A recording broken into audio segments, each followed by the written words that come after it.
بسم اللہ الرحمن الرحیم۔ قابل احترام حاضرین جمعہ، نوجوان ساتھی، بزرگوں، پیارے بچوں، تقریر سن رہی عزت ماں اور بہن، اللہ رب العزت کا بے انتہا کرم، فضل، توفیق اور احسان کہ آج کے اس مبارک دن میں، مبارک جگہ میں، مبارک ساعت میں ہم سب اکٹھا اور جمع ہوئے۔ دعا کرتے ہیں کہ رب کریم اسی طرح سے ہمیں جنت الفردوس میں جمع فرمائے۔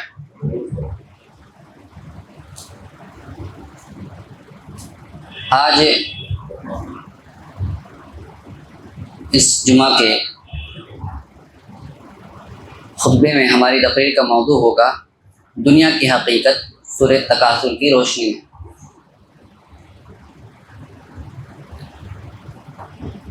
گاؤں دیہات میں یا جو پرانے مکان ہوتے ہیں ان میں ایسے اوپر کی طرف ایسے روشن دان ایک کھڑکی بنائی رہتی ہے، چھوٹی سی وینٹیلیشن کے لیے بنائی رہتی تھی۔ اب اگر آپ اس روشن دان سے صبح کے وقت میں دیکھو یا شام کے وقت میں جب سورج اس طرف ہو یا اس طرف ہو، اگر دیکھو تو وہاں سے روشنی آتی ہلکی سی، وہ روشنی نظر آتی۔ اس روشنی کے اندر ہمیں انتہائی معمولی ذرات نظر آتے ہیں، باریک باریک بے شمار ذرات نظر آتے ہیں۔ کوئی مہمان ہمارے گھر پر آئے اور گونی لائے ساتھ میں، ان ذرات کو اپنی گونی میں بھرے، اس کو باندھے، کندھے پہ رکھ کر کے میں جاتا ہوں۔ آپ کیا ایسے شخص کو روکیں گے کہ نہیں، ان ذرات کو آپ نہیں لے کر کے جا سکتے کیونکہ یہ ذرات آپ میرے گھر سے لے کر کے جا رہے ہیں، آپ نہیں روکیں گے؟ بعین ہی جیسے ان ذرات کی آپ کے نزدیک کوئی حیثیت نہیں ہے، بھر بھر کر کے لے کے جاؤ، مجھے نہیں فرق پڑتا۔ یہی حیثیت اللہ کے نزدیک دنیا کی ہے۔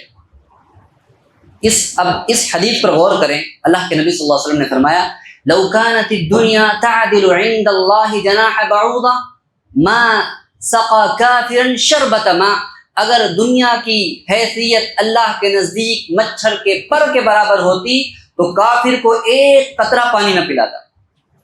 حیثیت نہیں ہے تو آپ دے رہے ہیں، حیثیت نہیں ہے جبھی تو جھگڑا نہیں کر رہے۔ اسی لیے اگر اللہ کے نزدیک اس دنیا کی حیثیت مچھر کے پر کی بھی برابر ہوتی تو اللہ رب العزت کافروں کو ایک قطرہ پانی نہ پلاتا۔ یہ ایک منظر ہوا۔ دوسرا منظر، گاؤں دیہات میں ہم نے دیکھا کہ جو مویشی پالتے ہیں لوگ دودھ وغیرہ نکالنے کے لیے، ان کے ہر گھر کے اندر ایک جانور ہوتا ہے، بکری ہے، بھینس ہے، گائے ہے۔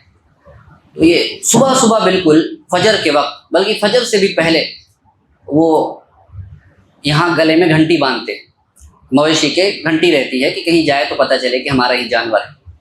تو صبح صبح بالکل فجر میں ٹن ٹن ٹن ٹن کی آواز آتی، وہ الارم لگانے کی ضرورت نہیں ہے، وہ ٹن ٹن کی آواز آ رہی مطلب فجر کا ٹائم ہو گیا ہے۔ اور صبح صبح فجر کے لیے آپ گھر سے فجر کے لیے نکلے تو آپ جانوروں کو دیکھو گے کہ وہ گاؤں چھوڑ کر کے گاؤں سے باہر چرنے جا رہے ہیں، گھاس چرنے جا رہے ہیں۔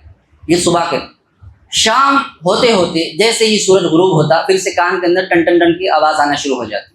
یہ علامت ہوتی کس بات کی کہ اب جانور کھا کر کے واپس آ رہے ہیں۔ تو صبح سے لے کر کے شام تک یہ جانور کہاں گئے؟ باہر گئے، گاؤں سے باہر گئے، باڑے میں گئے، جنگل میں گئے، گھاس چرے، اپنا پیٹ بھرا، شام کو واپس آ گئے۔ ان کے جانے سے پتہ چلتا ہے، ان کی گھنٹیوں کی آواز سے پتہ چلتا ہے کہ فجر کا ٹائم ہو گیا ہے، اب یہ جانور کھانے جا رہے ہیں۔ شام کو ان کے گھنٹیوں کی آواز سے پتہ چلتا ہے کہ یہ جانور کھا پی کر کے واپس آ گئے ہیں، اپنے گھروں کو لوٹ رہے ہیں۔ یہ دن بھر کیا کام کر رہے جانور؟ یہ کھانے کے لیے نکلے، صبح کو نکلے، شام کو دن بھر کھانے کے پیچھے پڑے ہوئے۔ یہی چیز اگر آپ شہروں میں دیکھو تو یہی حالت ہے۔ لوگ صبح سویرے اٹھ رہے، ماں اپنے بچے کو جگا رہی، جلدی اٹھ جا بیٹا، کس لیے؟ فجر کے لیے نہیں، اسکول لیٹ ہو جائے گا، بس چھوٹ جائے گی۔ صبح صبح الارم لگا ہوا ہے 5 بجے کا، کیوں؟ 8 بجے ٹچ ہونا ہے، فنگر پرنٹ ڈالنا ہے۔ اور شام کو صبح بھیڑ لگی ہوئی ہے، شام کو بھیڑ لگی ہوئی واپس آنے میں۔ یہ کس چیز کی ہے؟ کیا اللہ کی عبادت کے لیے؟ نہیں، یہ دنیا داری کے لیے، اچھی لائف اسٹائل کے لیے، اچھے گاڑی مکان بنگلے کے لیے، سب کچھ پیٹ کے لیے، من کے لیے، خواہشات کے لیے۔ تو یہ ہم نے جو شہر نہیں بلکہ جانوروں کا باڑہ آباد کیا ہوا ہے، یہ شہر نہیں ہے۔ ان سے پوچھو یہ صبح سے جا رہے ہو شام کو واپس آ رہے ہو دن بھر، دین کہاں ہے اس میں؟ دین کہاں ہے؟ نمازیں کہاں ہیں تمہارے؟ صدقات و خیرات کہاں ہیں؟ اس میں اللہ کا ذکر کہاں ہے؟ اذکار کہاں ہے؟ تقوی کہاں ہے؟ صبر کہاں ہے؟ کہاں ہے ساری چیزیں؟ نہیں، اللہ کا ذکر نہیں ملے گا، دین نہیں ملے گا، آپ کو سب کچھ ملے گا، دنیا کی ساری دولتیں مل جائیں گی، لیکن اس پوری بھاگ دوڑ بھری زندگی میں نہیں ملے گی تو وقت پر نماز نہیں ملے گی، نہیں ملے گی تو اللہ کا ذکر نہیں ملے گا، نہیں ملے گا تو دن بھر کی بھاگ دوڑ میں صبر نہیں ملے گا، دن بھر میں جو بھی اللہ نے دیا شکر نہیں ملے گا، باقی دنیا کے سارے خرافات ملیں گے۔ تو یہ ہوا تو وہی نا، وہ جانور صبح کو چرنے جاتے، ہم صبح کمانے جاتے، وہ شام کو پیٹ بھر کر کے آ جاتے، ہم شام کو جیب بھر کر کے آ جاتے۔ دین کہاں ہے؟ دین نہیں، پوری زندگی میں دین نہیں ملے گا۔ یہ دو منظر بیان کیا دنیا کی بھاگ دوڑ میں، اسی چیز کو اللہ رب العزت نے سمجھایا، یہ دنیا کی حیثیت ہے اللہ کے نزدیک، دوسری طرف ہماری بھاگ ہے۔ اب قرآن کریم کی میرے ساتھ ان آیتوں پہ غور کرو۔ اللہ رب العزت فرماتا ہے الہاکم التکاثر، تمہیں غفلت میں ڈال دیا ہے التکاثر نے۔ تکاثر کا مطلب ہے زیادہ کی چاہ۔ کیا زیادہ چاہیے آدمی کو؟ مال زیادہ چاہیے، پراپرٹی زیادہ چاہیے، شہرت زیادہ چاہیے، عزت زیادہ چاہیے، گاڑی سب سے اچھی ہونا، کپڑا میرا سب سے اچھا ہونا، بنگلہ میرا سب سے اچھا ہونا، نام میرا سب سے اونچا ہونا، زیادہ زیادہ زیادہ زیادہ کی چاہ میں کیا ہوا؟ اتنا آگے بڑھ گیا حتی زرتم المقابر، زیادہ زیادہ زیادہ زیادہ کرتے لگے رہے، یہاں تک کی خبر آئی ایک دن فلاں صاحب کا انتقال ہو گیا ہے، نماز جنازہ اتنی بڑی پڑی ہے، زیادہ کی چاہ میں لگا رہا۔ اللہ رب العزت نے فرمایا الہاکم، تمہیں اس زیادہ کی چاہ نے کیا کیا ہے؟ الہا کر دیا ہے، غفلت میں۔ الہا یہی کہتے ہیں عربی زبان میں، آپ کہہ سکتے کہ الہیت الطفل عن البکاء، کہ بچے کو میں نے بہلا دیا تاکہ وہ روئے نہ۔ آپ کا بچہ ہوم ورک کر رہا ہے، آپ جا کر کے موبائل دیکھنے لگ گئے اس کے سامنے، زور زور سے ریلز دیکھ رہے ہیں، تو یہ آپ نے الہا کر دیا۔ وہ اچھا کام کر رہا تھا، آپ نے ریل دیکھا، اس کو ڈائیورٹ کر دیا، تو یہ الہا کا معنی ہے ڈائیورٹ کر دینا۔ ایک سنجیدہ کام کو چھوڑ کر کے آپ کسی غیر سنجیدہ کام کی طرف، ایک سیریس کام کو چھوڑ کر کے بے مطلب کام میں آپ مشغول ہو جائیں، یہی الہا ہے۔ کہا کہ تمہیں ایک دنیا کی چیز جو اتنی سیریس نہیں لینا چاہیے تھا، تم نے اتنا سیریس لے لیا کہ جو بہت سیریس میٹر ہونے والا ہے، جو اللہ کے نبی نے فرمایا کہ جس دن وہ منظر بپا ہوگا، مائیں اپنے پیٹوں سے بچوں کو گرا دیں گی، اونٹنیاں اپنے پیٹوں سے بچوں کو گرا دیں گی، جو اتنا سیریس میٹر تھا اس میٹر کو سیریس نہیں لیا، اس دنیا کو سر پہ سوار رکھا ہے۔ جوان بوڑھا ہو گیا ہے، جوان کے بال سفید ہو گئے ٹینشن کی وجہ سے، اس کی شادی کب ہوگی، اس کا مکان ابھی تک نہیں بنا، اس کی نوکری نہیں ہوئی، اتنا ٹینشن میں رکھا کہ جو اصل مقصد تھا اس کو بھول بیٹھا ہے۔ اسی کو کہا جاتا ہے تکاثر۔ تکاثر کی چاہ نے تمہیں الہا میں ڈال دیا ہے، غفلت میں ڈال دیا، تمہیں ڈائیورٹ کر دیا ہے۔ ڈائیورٹ ایسا نہیں ہے، کوئی بھی مسلمان ایسا نہیں ہے کہ آخرت پہ ایمان نہیں رکھتا ہے ایمان، اللہ اس کے رسول کو پہ ایمان رکھتا ہے، اسے معلوم ہے مر کر کے جانا ہے۔ پوچھو ہر مسلمان یہی بولے گا مر کر کے جانا ہے، قبر میں جانا ہے، لیکن پرابلم کہاں ہے؟ پھر یہ مسجدوں میں کیوں نہیں دکھتا؟ اس کی زبان پہ ذکر و اذکار کیوں نہیں ہے؟ ہوٹلوں پہ جاؤ، یہ اللہ اس کے رسول کی باتیں کیوں نہیں کرتے؟ ایک دوسرے سے خیر کی باتیں کیوں نہیں کرتے؟ کیوں دن بھر دنیا دنیا دنیا، چیٹنگ، چوری، بےمانی، حرام خوری کیوں ہے؟ ہاں ہم مانتے قبر میں جانا، مانتے آخرت کا دن مانتے، لیکن اس بنا پر کیونکہ یہ ڈائیورٹ ہو گئے ہیں، ہم لوگ ڈائیورٹ ہو گئے ہیں۔ جس چیز کو بہت سیریس لینا چاہیے تھا اس کو کہا کہ دیکھا جائے گا، اور جس کی حیثیت کوئی نہیں تھی اس کے پیچھے ہلاک ہوئے جا رہے، مرے جا رہے ہیں۔ اس لیے کہا الہاکم التکاثر، پوری زندگی کی بھاگ دوڑ اللہ رب العزت ایک آیت کے اندر سمیٹا ہے۔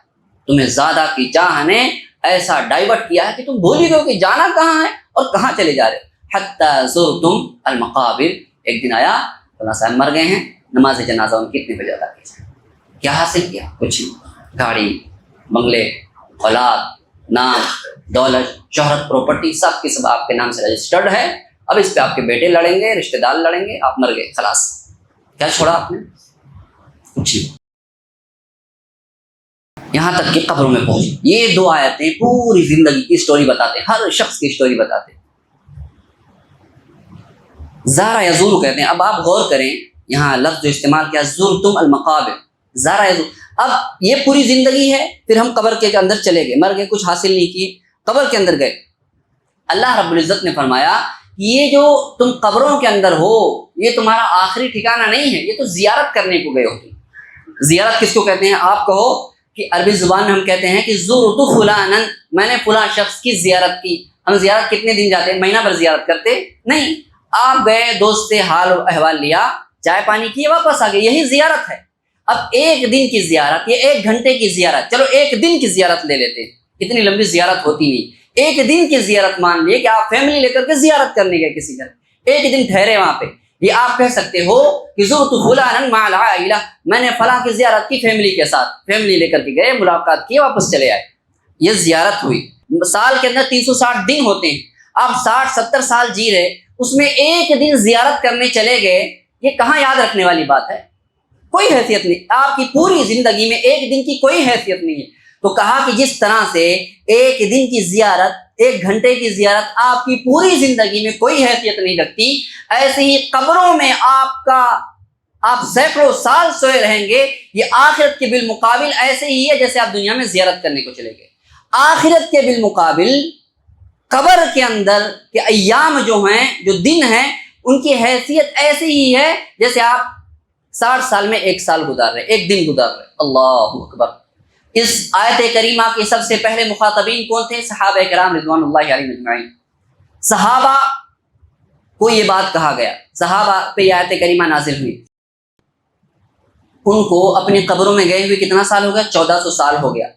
وہ لوگ 1400 سال سے گویا زیارت ہی کر رہے ہیں، قبروں کے اندر 1400 سال سے زیارت کر رہے ہیں۔ اگر 1400 سال زیارت ہے تو سوچئے آخرت کا دن کتنا لمبا ہونے والا ہے۔ اللہ اکبر۔ آدمی سوچے، آج دنیا کی چھوٹی سی مصیبتیں برداشت نہیں ہوتی ہیں، آدمی کا کاروبار چل رہا تھا، کچھ مہینے کے لیے ڈاؤن ہو گیا، ناشکریاں شروع کر دیتا ہے، سب دھندا مندہ ہے، کیا صدقہ، کیا خیرات، کیا چندہ، بار بار پریشان کرتے نہیں ہوتا۔ ہاں، ہمارے لیے ایک دن تکلیف میں گزارنا مشکل ہے، ایک گھنٹہ تکلیف میں گزارنا مشکل ہے، تو سوچیے جہاں 1400 سال اگر عذاب بن جائے، تو قبر عذاب بن جائے، تو یہ قبر جنت کی کیاری بننے کے بجائے یہ جہنم کے گڑھوں میں سے گڑھا بن جائے، تو کیسے برداشت کرو گے؟ ذرا سوچے تو صحیح آدمی۔ اسی لیے کہا ایک غیر سیریس چیز کو ہم نے اتنا سیریس لے لیا ہے، جو انتہائی سیریس ہونے والی ہے، بہت ڈینجرس ہونے والی، سیریس نہیں بلکہ ایکسٹریملی ڈینجرس ہونے والی ہے، اس کو ہم نے سیریس لیا ہی نہیں ہے سیریس۔ 1400 سال اگر آپ کو کہا جائے کہ یا تو 60 سال عیش کر لو، اگر ہم لمیٹڈ کر دیں صحابہ سے لے کے اب تک کا، چلو 1400 سال ہی قبر ہونے والی ہے، مان لیا کہ 1400 سال ہونے والی ہے، تو آپ 60 سال یا تو عیش کر لو، اپنی ہر خواہش پوری کر لو، یا 1400 سال اپنی لائف سیٹ کر لو۔ کیا کرو گے آپ؟ اس زندگی میں بھی اگر قبر کو 1400 سال ہی مان لیا جائے، جبکہ قبر بھی آخرت کے بالمقابل اس کا کوئی شمار ہی نہیں ہے، تو اگر یہ 1400 آدمی کس چیز کو اختیار کرے گا؟ نہیں بھائی، 60 سال رہے گا پرابلم، لیکن ہم کیا کریں گے؟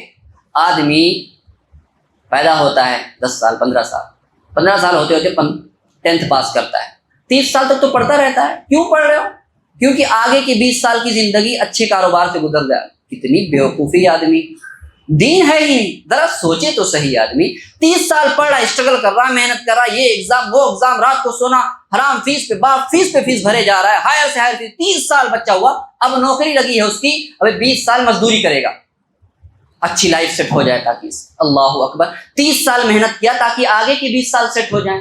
ارے اللہ کے بندو، ذرا یہ کرتے کہ 30 سال گھر سے دنیا کے لیے محنت کرو، کم سے کم آخرت کی بھی فکر کر لیتے، اپنے بچوں کو اتنی ہائر ایجوکیشن دلاتے ہو، کم سے کم اسے دین بھی سکھا دیتے، بیسک دین کی بنیادیں سکھا دیتے کہ اسٹرگل کے ساتھ یہ جو دنیا بنانے 20 سال کی زندگی بنانے کے پیچھے پڑا ہوا ہے، کم سے کم ایسا ہوتا کہ جو لاکھوں کروڑوں سال کی زندگی ہے اس کے وہ بھی سیٹ ہو جاتا اسی کے اندر۔ اس طرح سے اس کا روڈ میپ تیار کرتے، اس طرح سے اس کا گول طے کرتے۔ آپ 20 سال کے لیے 30 سال محنت ہو رہی ہے، اور جو ہمیشہ کی زندگی ہے 60 سال کی زندگی میں اس کا کوئی ذکر، کوئی چرچا نہیں۔ کہا اسی چیز میں الہاکم التکاثر حتی زرتم المقابر، قبروں کے اندر چلے گئے۔ اس چیز کو حدیث کے اندر اللہ رب العزت نے فرمایا کہ عبد الرحمن بن عوف کہتے ہیں کہ اللہ کے نبی صلی اللہ علیہ وسلم نے فرمایا ای قوم اذا فتح علیکم فارس والروم ای قوم انتم، جب تم پر کیسر و کسریٰ کے دروازے، خزانوں کے دروازے کھول دیے جائیں گے، پرشین امپائر، رومن امپائر کے خزانے کھول دیے، یہ رومن امپائر آدھی دنیا پر رومن امپائر ہے، آدھی دنیا پہ پرشین امپائر ہے، پوری دنیا ان کے انڈر میں ہے۔ ہزاروں سال لوگوں کو مار کر کے پیٹ کر کے جو خزانے جمع کیے ہیں شمار نہیں کر سکتے۔ اللہ کے نبی مکہ میں بھوک کی حالت میں پیٹ پر پتھر باندھ کر کے بشارت دے رہے ہیں کہ تمہاری حالت اس وقت کیا ہوگی جب یہ خزانے تم پر کھول دیے جائیں۔ کیا کرو گے تم؟ کیا کرو گے؟ ابھی تو تم بہت صبر کر رہے ہو، مصیبتیں آ رہی صبر کر رہے ہو، جہاد کر رہے ہو، سب کچھ کر رہے ہو، جب تم پر دنیا کے دروازے کھولے جائیں گے کیا ہوگا؟ تم کیا کرو گے؟ عبد الرحمن نے کہا بندہ جتنا بھولا ہوتا ہے اتنی اچھی باتیں کرتا ہے، جتنا دیندار ہوتا ہے اتنی پیاری باتیں کرتا ہے۔ کہا اللہ کے رسول نقول کما امرنا اللہ ورسول، جو آپ نے حکم دیا اور جو اللہ نے حکم دیا وہی کریں گے، اور کیا کریں گے؟ اب غیر ذلک، عبد الرحمن نہیں، دوسری بات، بدل جاؤ گے، بدل جائیں گے لوگ، مسلمانوں کے چال ڈھال بدل جائیں گے، لائف اسٹائل بدل جائے گی، ایٹیٹیوڈ بدل جائے گا، ان کا بیہیویئر سب کچھ بدل جائے گا۔ کہا تتبل انتم تتنافسون، جب تم دنیا کی چمک دمک رونقیں دیکھو گے کیا کرو گے؟ مقابلہ کرنے لگ جاؤ گے۔ اور اللہ کے نبی صلی اللہ علیہ وسلم نے یہاں سے جو بات کرنا شروع کی ہے، اگر کوئی یہ بات وہی شخص کر سکتا ہے جو انسان کی سائیکولوجی کا ماہر ہو، جو انسان کی نفسیات کا ماہر ہو، وہی کر سکتا ہے۔ جس نے انسانوں کے دل کو بہت گہرائی سے پڑھا وہ بات کر سکتا ہے۔ اللہ کے نبی صلی اللہ علیہ وسلم فرماتے ہیں عبد الرحمن جب دنیا کی چمک تم دیکھو گے کیا کرو گے؟ تتنافسون، مقابلہ کرو گے، ثم تتحاسدون، ثم تتدابرون، ثم تتباغضون، فتجعلون رقاب بعضکم علی رقاب بعض۔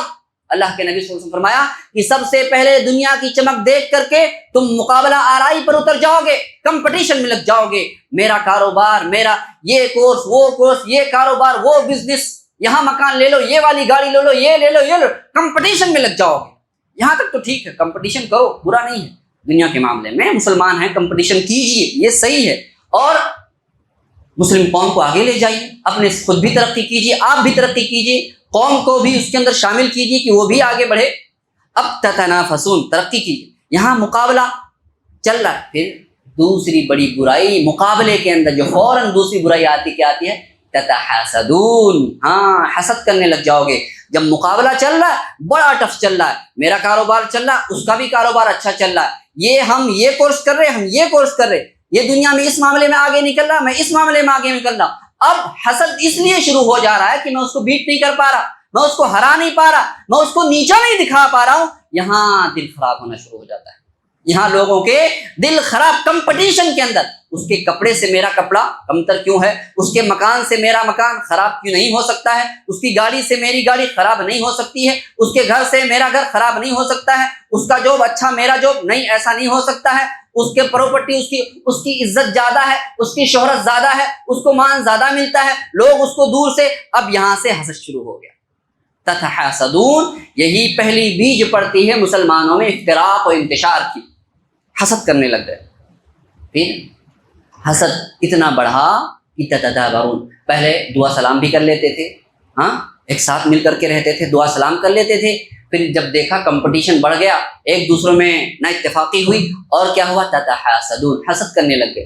تتدابرون، پھر کیا ہوا کہ اب ایک دوسرے کو دیکھنا پسند نہیں کرتے، ادھر سے آ رہا دیکھ کر کے ادھر نکل لیے، ملنا پسند نہیں کرتے، ملنا پسند نہیں کرتے۔ تدابر اختیار، تدابر دبر سے، یعنی ایک کو دیکھے پیٹ پھیر لیے، آ رہے سلام کرنا چاہیے نا، ایک مسلمان آ رہا ہے، پہچانو نہ پہچانو سلام کرو، لیکن نہیں، سلام نہیں کرنا ہے، چھوٹا پڑ جاؤں گا۔ ارے اتنی محنت سے مقام، شہرت، عزت، مان حاصل کیا ہے، میں سلام کروں، ایگو، اسٹیٹس میرا نیچے ہو جائے گا، اتنی محنت سے میں نے یہ سب کچھ نام کمایا ہے، فلانے کو میں جا کر کے سلام کر لوں، ارے اس نے مجھے اس دن ایسا ہوا تھا، نہیں، ایگو، اسٹیٹس، ایگو ہرٹ ہوتا ہے، اسٹیٹس نیچے ہو جائے گا، اس لیے دبر اختیار کرتے، پیٹ پھیر کر کے بھاگ جاتے، چہرہ پھیر کر کے گھوم جاتے، چہرہ پھیر کر کے۔ اور اگر بائی چانس سلام کرنے کی نوبت آ بھی گئی، بالجبر سلام کرنا بھی پڑ گیا، تو یوں مرے ہوئے ہاتھ سے سلام کیا۔ ایک شاعر نے کہا کہ رخصت ہوئی خلوص کی خوشبو زمین سے، رخصت ہوئی خلوص کی خوشبو زمین سے، اب ہم کہاں؟ ایک مشین ملی ہے، مشین سے، ایک مشین کہتی ہے السلام علیکم، دوسری مشین وعلیکم السلام، دونوں کو نہیں معلوم کہ سلام کا مطلب کیا ہے، دونوں کو نہیں معلوم۔ اس نے کہا السلام علیکم، وعلیکم السلام، کوئی مطلب، اللہ کی قسم، سلام، صرف سلام اتنی بڑی دعا ہے کہ بندے کی زندگی میں ایک مومن کی دوسرے مومن کو ایک بار زندگی میں قبول ہو جائے تو اس کی دنیا آخرت دونوں کا بیڑا پار کرنے کے لیے کافی۔ کیا مطلب ہے؟ السلام علیکم ورحمۃ اللہ وبرکاتہ، میرے بھائی آپ مجھ پر کھڑے ہیں، آپ پر سلامتی ہو، آپ پر رحمت ہو، اللہ کی برکتوں کا نزول ہو آپ کے اوپر، آپ پر سلامتی ہو، آپ کے اہل و عیال پہ سلامتی ہو، آپ کے کاروبار پہ سلامتی ہو، آپ کی صحت و عافیت پہ سلامتی ہو، آپ کی دنیا میں سلامتی ہو، آپ کی آخرت میں سلامتی ہو۔ اللہ، کتنی بڑی دعا ہے، اور اتنی بڑی دعا کو ہم صرف اپنی ایگو کے لیے ضائع و برباد کر دیتے ہیں، صرف ایگو کی وجہ سے ہم ضائع و برباد کر دیتے ہیں۔ مقابلہ آ رہا ہے یہاں بسا اوقات کہا کہ یہ ثم تتباغضون، پھر بغض کی بنیادیں ایسی دلوں کے اندر مضبوط ہو جائیں گی کہ دیکھنا تک پسند نہیں کرو گے۔ اس خاندان کے لوگ اس خاندان سے شادی نہیں کر سکے، یہ لوگ اپنی بیٹیاں ان کو نہیں دیتے، یہ لوگ ان کی بیٹیاں اپنے گھر کے اندر نہیں لاتے، اتنے خراب، ان کی دکان سے ہم کاروبار نہیں کرتے، ان کی زمینیں ہم نہیں خریدتے، یہ اتنا بغض ایسا۔ فتجعلون رقاب بعضکم علی بعض، اور پھر وہ ملت جس کو اللہ نے ایک کیا، جو اللہ کی وجہ سے ایک ہوئی، جو رسول اللہ کی وجہ سے ایک ہوئی، جس کا قرآن ایک، جس کا رسول ایک، وہ کیا کرتی ہے؟ فتجعلون رقاب بعضکم علی رقاب بعض، مچھر کے پر کی حیثیت نہیں جس دنیا کی، اسی دنیا کے لیے ایک دوسرے کی گردنیں کاٹنے کے پیچھے پڑے۔ فتجعلون رقاب بعضکم علی رقاب بعض، یہ پھر فرمایا کلا سوف تعلمون ثم کلا سوف تعلمون، یہ تمہاری حالت یہ ہے، جان جاؤ، سدھر جاؤ، یہ پیار سے اللہ نے سمجھایا، اور اگر نہیں سدھرو گے کیا ہوگا؟ کلا سوف تعلمون، ہرگز نہیں، ان قریب تم لوگ جان لو گے۔ ثم کلا سوف تعلمون کلا لو تعلمون علم، ہم کہتے ہیں نا کسی کو بتاتا ہوں، دو چار بتاتا ہوں، تمہیں خبر کرتا ہوں، اچھے سے پتہ چل جائے گا میں کیا کرنے والا ہوں، اچھے سے پتہ چل جائے گا میں کیا اللہ رب العزت وہی لہجہ اختیار فرما۔ یہ جو غفلت کی چادر اوڑے پڑے ہوئے ہو، بیدار نہیں ہوتے ہو، اللہ کی حدوں کو پامال کیے ہوئے ہو، اللہ فرماتا ہے قریب جان لو گے، اپنا انجام دیکھ لو گے، اپنی ان کرتوتوں کا، اپنے ان عملوں کا انجام دیکھو گے۔ ثم کلا سوف تعلمون کلا لو تعلمون علم الیقین، لیکن ہونا تو یہ چاہیے کاش کہ تم علم یقینی حاصل کر لیتے۔ علم یقینی کیا چیز ہے؟ علماء نے کہا کہ علم 3 درجات ہیں، علم کے 3 درجات ہیں، ایک ہے علم یقین، دوسرا ہے عین یقین، تیسرا ہے حق یقین۔ علم یقین کیا چیز ہے؟ علم یقین ایک یہ ہے کہ آپ کو خبر ملی، آپ نے مانا، بلیو کر لیا اس پہ، یہ علم یقین ہے۔ دوسرا عین یقین، آپ اس چیز کو اپنی آنکھوں سے دیکھ لیں، یہ عین یقین ہے۔ اور حق یقین کیا چیز ہے؟ آنکھوں سے نہیں بلکہ وہ چیز آپ کے ساتھ ہو رہی ہے، یہ کیا ہے؟ حق یقین ہے۔ ایک مثال سے سمجھتے، ابھی کورونا گیا، علم یقین کیا ہے اس میں؟ کورونا ایک سڑک سے آنے والا، وہ ہائی وے سے آنے والا کہتا ہے کہ دیکھو بھائی ہائی وے مت جاؤ، پولیس نے ناکہ بندی کی ہوئی ہے، وہاں جس کو بھی پولیس دیکھتی ہے پٹائی کرتی ہے۔ اب یہ کہنے والا سچا جھوٹ بول کے کیا کرے گا؟ وہ کہنے والا سچا وہ آپ کی بھلائی چاہتا ہے کہ آپ مار نہ کھاؤ جا کر کے وہاں، ہاں؟ تو اب کچھ چھوکرے ٹائپ کے منچلے قسم کے لوگ، ارے کس نے دیکھا، بائک چالو کیا، دوڑاتے ہوئے پہنچے وہاں پہ، کہاں؟ سڑکوں پر، صبر نہیں ہوتا، وہاں جا کر کے پہنچے۔ اب یہ دیکھ رہے اپنی آنکھوں سے، ان کو علم یقین ملا تھا نا، خبر ملی تھی، اب وہاں جا کر کے سچ میں دیکھ رہے ہیں کہ پولیس پٹائی کر رہی ہے، یہ کیا ہے؟ اپنی آنکھوں سے دیکھ رہے حق، یہ کیا ہے؟ عین یقین ہے۔ اب وہاں جب گئے پولیس والوں نے ان کو دیکھ لیا، پکڑا اور پٹائی کر دی، اب یہ جو ان کی پٹائی ہو رہی ہے کیا ہے؟ حق یقین ہے۔ کیا ہے؟ حق یقین ہے۔ اب کہے یہ چھوکرے کہیں کہ میں آپ کی بات مانتا ہوں، آپ نے جو خبر دی تھی وہ خبر سچی تھی، میں مانتا ہوں، تو اب مان کے کوئی فائدہ ہوا؟ اب مان کے خبر دینے کا مطلب یہ تھا کہ آپ کو پٹائی نہ ہو، خبر دینے کا مقصد یہ تھا کہ آپ کی پٹائی سے بچا جائے، اب تو آپ کی پٹائی ہو گئی، مانو نہ مانو کوئی فائدہ نہیں ہے۔ یہی کہا گیا، اللہ رب العزت نے یہی فرمایا کہ تمہارے پاس علم یقین آ چکا ہے، اللہ کی آیتوں کی شکل میں، قرآن کی شکل میں، حدیث کی شکل میں، رسول کی شکل میں علم یقین آ چکا ہے۔ یہ علماء منبر و محراب کے ذریعے سے، نصیحت کرنے والے نصیحتوں کے ذریعے سے، یہ ہمارا بھلا چاہنے والے اللہ اس کے رسول کی باتوں کو بتا کر کے یہ علم یقین آپ کو مسلسل پہنچائے جا رہے ہیں، یہیں پر بات کو مان لینا نجات کا ذریعہ ہوگا۔ لیکن جب فرشتے اجل گردن پہ سوار ہو کر کے اس جانے جاں کو کہے گا کہ چلو ہو چکا ہے وقت تمہارا، گردن دبوچے گا اور کہے گا اخرجی ایتها النفس الخبیثہ، نکل بدبخت روح، مانا نہیں تھا نا، مانے نہیں تھے، چلو۔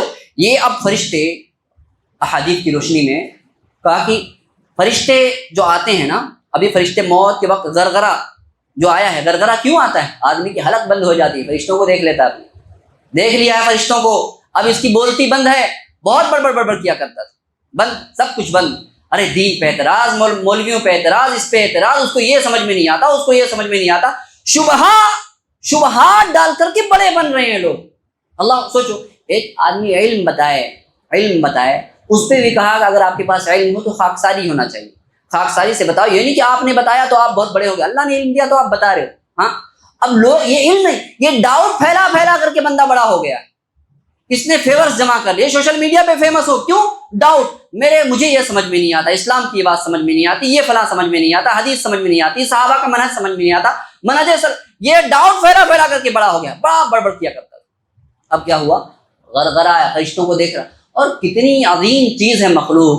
اب جانور مرتا ہے نا، اللہ نے اس کو مٹی سے پیدا، مر گیا، اس کی روح کو بھی مٹی میں ملا دیا جاتا ہے، لیکن انسان اتنی بڑی چیز ہے، اللہ نے اس کے لیے بڑے بندوبست فرمائے، فرمایا وَلَقَدْ كَرَّمْنَا بَنِي آدم، ہم نے بنو آدم کو عزت شرف سے نوازا، مکرم بنایا ہے، رسپیکٹڈ بنایا ہے۔ اللہ کہہ رہا آپ رسپیکٹڈ ہو، اور کہا لَقَدْ خَلَقْنَا الْإِنسَانَ فِي أَحْسَنِ تَقْوِيمٍ، ہم نے انسان کو بہترین حلیے کے اندر پیدا کیا ہے، بہترین سانچے، بہترین حالت میں پیدا کیا۔ اب اتنا اہتمام کیا اللہ رب العزت نے، فرشتوں کو بھیجا ہے، کہاں سے؟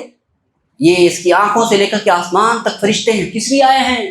اس رسپیکٹڈ پرسن کی جان نکالنے ہیں، اس کی روح اتنی قیمت۔ تو اب جب روح فرشتوں کو دیکھ رہا ہے تو اس کی غرغرہ تاریخ اس کے اوپر، یہ جو فرشتوں کو دیکھ رہا ہے یہ کیا ہے؟ عین یقین ہے، یہ فرشتوں کا اس کا دیکھنا کیا ہے؟ عین یقین، اپنی آنکھوں سے دیکھ لیا ہے۔ تو ماننا کب فائدہ مند ہوگا؟ علم یقین پر۔ اب عین یقین ماننا کوئی فائدہ، وقت خلاص ہو گیا۔ اب یہاں پہ کیا؟ رب ارجعون لعلی اعمل صالحا فیما ترکت کلا انها کلمۃ هو قائلها ومن ورائهم برزخ الى یوم یبعثون۔ جب غرغرے کی حالت آتی ہے تو کہتا ہے رب ارجعون، اے میرے رب مجھے لوٹا دے، لعلی اعمل صالحا، کیوں لوٹا دے؟ کیا بیٹے کی شادی رہ گئی ہے وہ کر لوں، کمانا رہ گیا ہے وہ کر لوں، کچھ دنیا کے ضروری کام رہ گئے تھے وہ کر لوں؟ نہیں، لعلی اعمل صالحا، تاکہ کچھ نیک عمل کر لوں، اللہ اکبر۔ سب سے بڑی تمنا بندے کی کیا ہے بولیے؟ آدمی مر رہا ہو، یہاں سے لوگ خلیج میں فورن کمانے جاتے ہیں، سب سے بڑی آرزو انسان کی کیا ہوتی ہے؟ وہ آپ خلیج میں جا رہے ہو اور آپ سے پوچھا جائے کہ آپ 2 سال کے بعد لوٹو گے، آپ اپنی خواہش بتائیے کیا کرو گے؟ خواہش بتائیے کیا کرو؟ انسان کیا کرے گا؟ سوچو، آپ خلیج نہیں جا رہے ہو، اب سوچو کہ آپ اس دنیا سے جا رہے ہو، آپ کی سب سے بڑی خواہش کیا ہوگی؟ کہا مرنے والے کی خواہش یہ ہوگی کہ لعلی اعمل صالحا، میں نیک عمل کرنا چاہتا ہوں۔ اللہ کہے کلا انها کلمۃ هو قائلها ومن ورائهم برزخ الى یوم یبعثون، یہ تو اس کی منہ کی ایک بات ہے، وہ جو کہہ رہا ہے، یہ بکبکا رہا ہے، اس کی کوئی حیثیت نہیں ہے۔ کیوں حیثیت نہیں ہے؟ دنیا میں آتے تھے لوگ سمجھانے والے نصیحت کرتے تھے، سمجھ میں نہیں آتی تھی، علماء کی سمجھ میں نہیں آئی، قرآن کی آیتیں سمجھ میں نہیں آئی، احادیث نبویہ سمجھ میں نہیں آئی، بشارتیں سمجھ میں نہیں آئی، نظارت سمجھ میں، ڈرانے والا یہ بھی سمجھ میں نہیں آیا، جنت کی خوشخبری دی گئی نہیں سمجھ میں آیا، جہنم سے ڈرایا گیا نہیں سمجھ میں آیا، علماء نے ڈرایا، واعظین نے ڈرایا، دعات نے ڈرایا، لوگوں نے ہر قدم پہ ڈرایا، نمازیوں نے ڈرایا، اچھے ہر خیر چاہنے والے نے، ہر آپ کے چاہنے والے نے آپ کو ڈرایا کہ بیٹا سدھر جاؤ اس سے پہلے کہ فرشتے اجل آئے اور آپ کو یہاں سے جانا پڑے۔ بات سمجھ میں نہیں آئی، اب جب مر رہا ہے یہ پوری بات کر رہا ہے لیکن سمجھ میں نہیں آتی، بغل میں بندہ بیٹھا اس کو سمجھ میں نہیں آ رہی، یہ بات کر رہا ہے، پوری بات چل رہی ہے اس کی اور اللہ کے فرشتوں کے بیچ میں باتیں چل رہی ہیں، لیکن یہ کوئی بغل میں بیٹا چاہنے والے بیٹھے کسی کو سمجھ میں نہیں آتی۔ کلا انہا اب اس کو کچھ بھی سمجھ میں نہیں آیا تو اب اللہ رب العزت اس کی بات کا خیال رکھے گا؟ کہا کہ نہیں، انہا کلمۃ هو قائلها، اس کی بات ہے جو کہہ رہا ہے، ومن ورائهم برزخ الى یوم یبعثون، اور قیامت تک کے لیے اس کو قبر کا عذاب ہونا، قیامت تک کے لیے اس کو قبر کا عذاب ہونا۔ تو یہ عین یقین، حق یقین کیا چیز ہے؟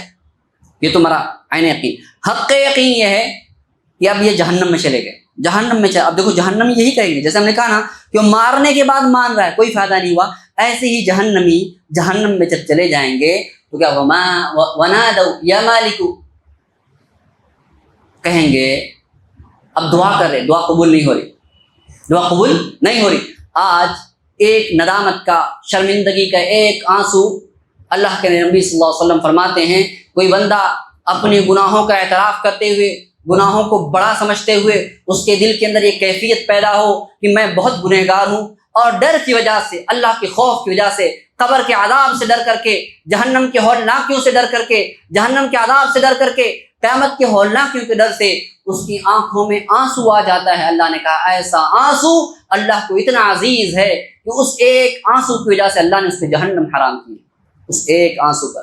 دو آنکھیں جہنم میں نہیں جائیں گی، ایک وہ آنکھ، اس میں سے ایک آنکھ وہ ہے جو اللہ کے ڈر میں، اللہ کے خشیت سے، خوف سے روتی ہے، جہنم کے عذاب کے ڈر کی وجہ سے۔ ہاں، ایک آنسو اگر ندامت و شرمندگی کا بندہ دنیا کے اندر بہا لے، کہا اللہ اسے جہنم حرام کر دیتا ہے، اس کے اوپر جہنم کو حرام کر دیتا ہے۔ لیکن اب رو رہے ہیں وہاں پہ، آنسو نہیں، خون نکل رہا ہے آنکھوں سے، خون نکل رہا ہے، لیکن دعائیں قبول نہیں ہوئی۔ اب فرشتے سے کہہ رہے ہیں، فرشتے یا مالک، مالک کون ہے؟ جہنم کا داروغہ،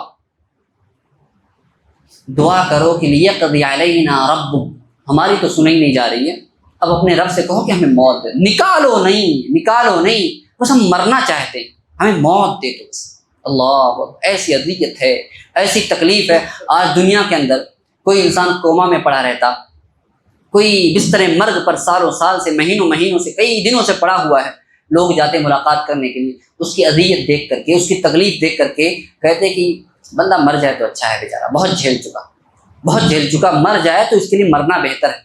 دنیا کی مصیبتوں میں ہم یہ کہہ رہے ہیں کہ مر جائے تو بہتر ہے، قبر کا، جہنم کا عذاب کتنا خطرناک ہوگا، آپ سوچیے کتنا خطرناک ہونے والا ہے۔ مرنے کی دعا کر رہے ہیں وہاں پر، اور اللہ رب العزت نے فرمایا سورہ ہمزہ کے اندر فرمایا نار اللہ الموقدہ التی تطلع علی الافئدہ، کہا کہ یہ اللہ کی آگ ہے جس کو اللہ نے بھڑکایا ہے، یہ اللہ کی بھڑکائی ہوئی آگ ہے۔ وہ لوگوں، دنیا کی آگ جلتی ہے، روشنی پھیلتی ہے، اور جہنم کی آگ جلے گی، تاریکی پھیلاتی ہے۔ وہ آگ، دنیا کی آگ جلا دے تو آدمی مر جاتا ہے، جہنم کی آگ سے مرے گا نہیں، لیکن مرنا چاہے گا ضرور۔ اللہ اکبر۔